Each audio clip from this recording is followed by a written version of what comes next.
A, B, C, D.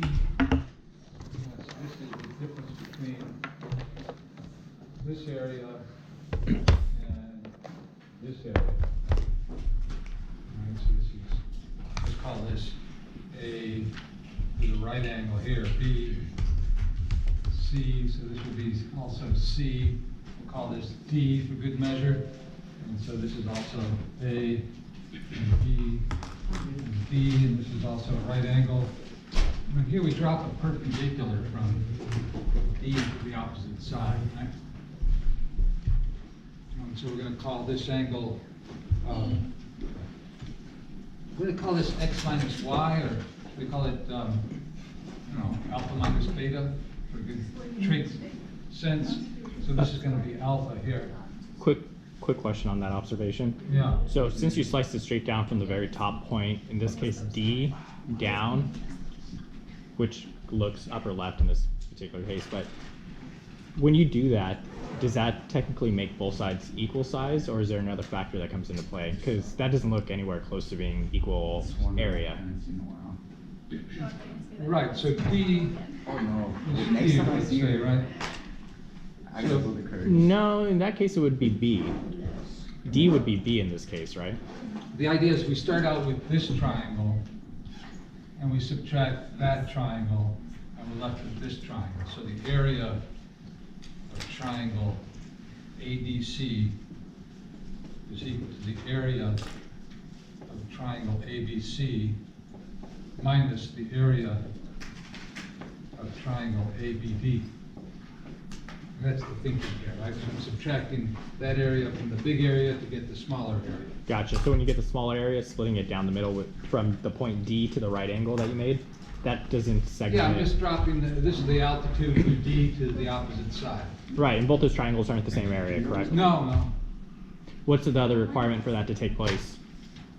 Because I thought just dropping it down straight down from the top peak would always make it equal space or equal area, but No, is no. that only if it's like an equilateral or Yeah, isosceles say or? equilateral, isosceles, sure, that'll do Okay, that. But so- in general, you can always drop an altitude from a point to the opposite side. Sometimes you have to extend the opposite side if it's an obtuse angle, like, seaward out. Gotcha. So in this case, none of the sides match each other at all, so in that case. No assumptions about anything being equal. I guess there's sort of an implicit assumption that, these two angles are acute, so there's no You guys have the need to extend the side. Okay. Okay, so you see that the big angle, alpha, take away the smaller angle, beta, leaves this difference, alpha minus beta. And so we want to say, what's the area of this triangle? Well, it's going to be 1/2 base times height, where that's going to be AC times, should we call this E? DE? Right, that's a general formula for the area of a triangle, half the base times the height.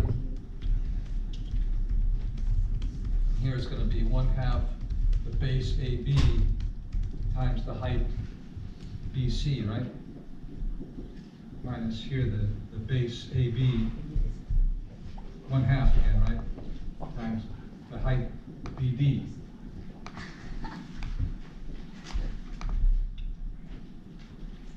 So we want to write all these things, these areas in terms of the sines and cosines of the angles, right? So can we write ED in terms of this angle? Well, let's see. So do we label anything? So we're going to have, I guess we're going to say this side is length A, and I'm going to say this side here is length B, just for the convenience of labeling things, right? So this is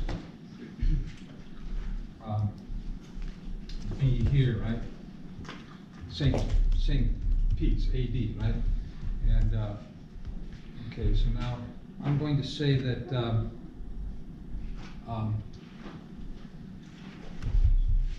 the sine of this thing is going to be opposite over hypotenuse, right? So let's write that here. So we have the sine of alpha minus beta is equal to ED over B, right?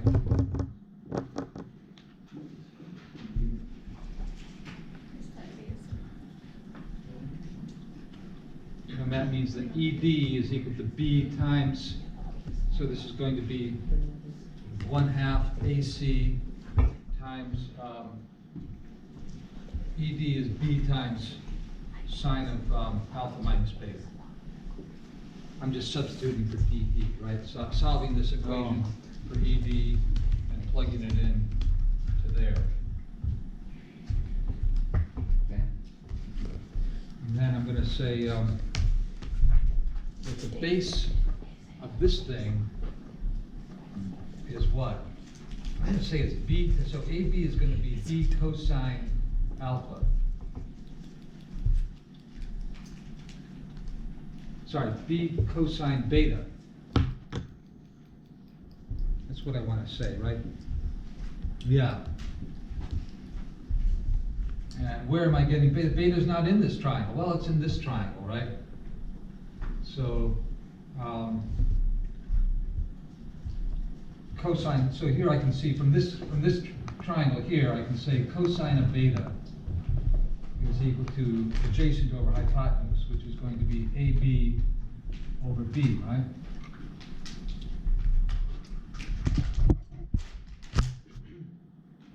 Right? So AB then is B cosine beta, but I'm going to label this triangle instead. And in this triangle, I'm going to label the opposite side B sine beta, right? So sine beta is going to be BD over B, which says that this side here is going to be B sine beta.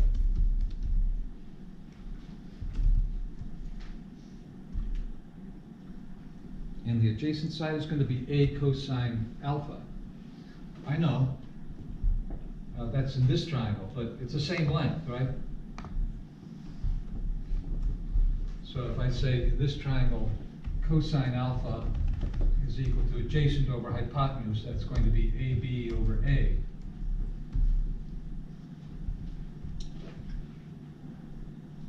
Right, so that's the one I'm using here, and this is the one I'm using there. So from this triangle, I get this length, and I use that to label this one. Okay, so now you can see the reason I'm doing this then is that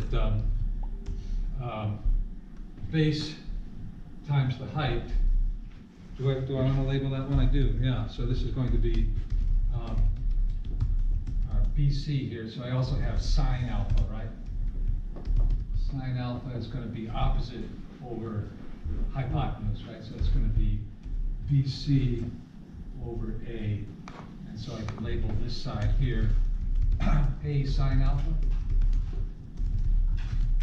Okay, so that gives me the base times the height, right? So the base here is going to be 1/2 B cosine beta, and BC, the height, is going to be A sine alpha. Here AB I'm calling A cosine alpha, and BD I'm calling B sine beta. And what's AC again? Where did AC go? Oh, AC is A, right? So I can call this A times B times sine. So you see in each one of these things I've got a 1/2 ABC. So divide each side